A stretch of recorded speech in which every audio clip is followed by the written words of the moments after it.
Hi everybody, I'm Susan Mulvihill. Welcome back to our vegetable garden.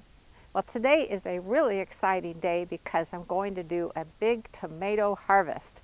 So I wanted to explain a couple things like what's the difference between determinate and indeterminate tomatoes and show you examples of why they are so different. And then I'll tell you what we do with our tomatoes. This is an example of an indeterminate tomato. This is Chef's Choice Orange, and it is one of my favorite slicing or beefsteak type tomatoes. As you can see, it's a pretty tall plant. As a matter of fact, I need to prune it back a bit. And if you look closely, you might see some of the tomatoes here and there. They are a lovely orange color. I'll show you a close-up of that. There are some almost ripe tomatoes in here, and aren't they a pretty color?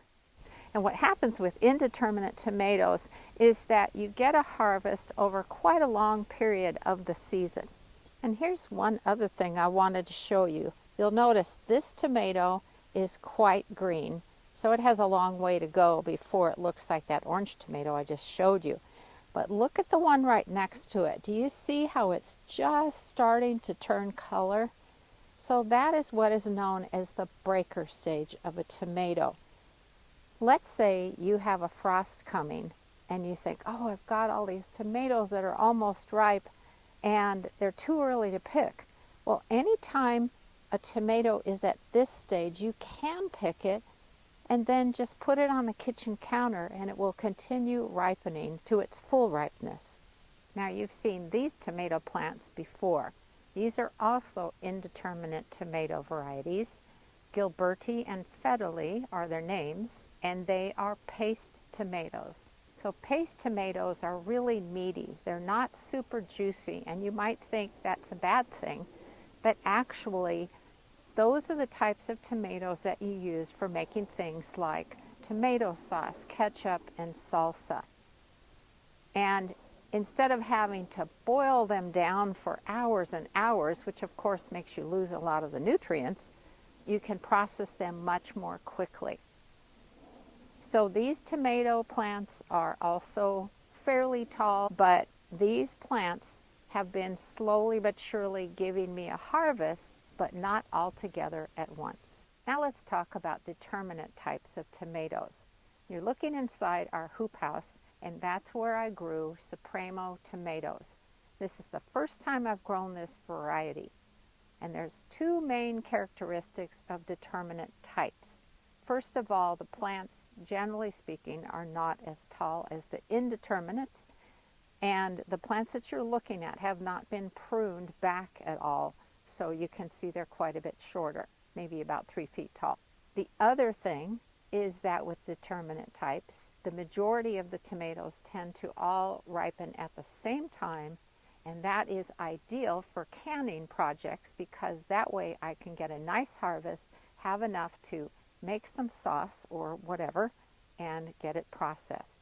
So I'm going to be harvesting them today. I do have tomatoes on the vines that are not ripe yet, but the majority of them are ready to be picked. Now just a quick clarification, there are two main types of tomato plants, determinate and indeterminate. And within those two types are all sorts of different varieties. I am so excited about harvesting these.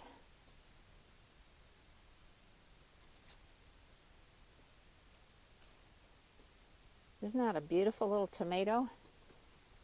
They're not as long as the other paste tomatoes that I grow, but I do love how so many of them ripen at the same time, makes it perfect for canning plans.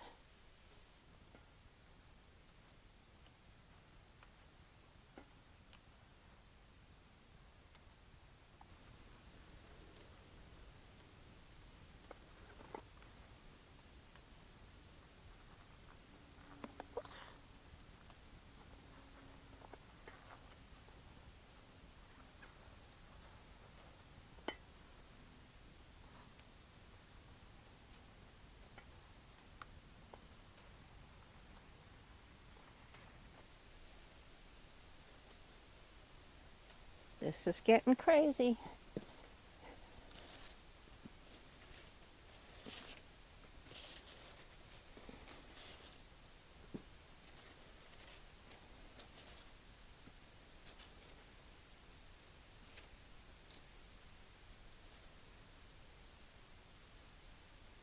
Now just to show you the difference between a regular slicing or beefsteak tomato and a paste tomato, I cut open a Chef's Choice orange here, and then this one is a Gilberti paste tomato. And with the Chef's Choice orange, you can see there's a lot of juice in there and kind of loose flesh, whereas the paste tomato has really dense flesh and just a teensy bit of an opening here where some of the seeds are. So there isn't a ton of juice in these ones, and that means you can make tomato sauce with them much more quickly. Well, here's the harvest from that one bed in our little hoop house. That is pretty impressive. And there are a lot more tomatoes in there waiting to be picked as soon as they're ripe. I'm going to weigh them as soon as I get inside, and I'll post the weight on the screen here so you can see what I ended up with. Now, what do I do with all of the tomatoes I grow? Well, first of all, we certainly eat our share of fresh tomatoes, whether it's in sandwiches or salads or on focaccia or anything like that, because you cannot beat the flavor of a fully ripened, homegrown, organic tomato. Other things that we do with them is we make an oven roasted tomato sauce, and if you're interested in learning how to do that, just go to my website, susanandthegarden.com, go to the guides menu, and when you scroll down, you'll see there's a section called Preserving the Harvest. The information on that page is organized by the name of the crop, so just scroll down to tomatoes and you'll see how to make oven roasted tomato sauce. Now I want to emphasize that because that recipe has tomatoes, peppers, onions, and garlic, we always freeze it in quart-size empty yogurt containers, and that makes it really easy if you want to make spaghetti or whatever.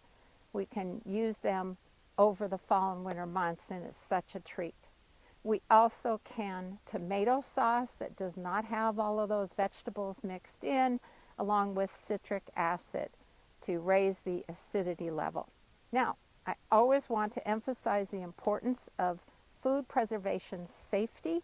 If you go to the website for the Center for Home Food Preservation, they have all kinds of information for you and recipes, different types of ways of preserving your harvest, and safety guidelines, which are so important. So be sure to check that out. Also, Ball Blue Books are great for recipes and information on safe food preservation. So those are the main things that we're doing. We use smaller tomatoes to make fresh tomato salsa, but for now I'm going to focus on getting some tomato sauce made today, and we will have that to look forward to in the coming months.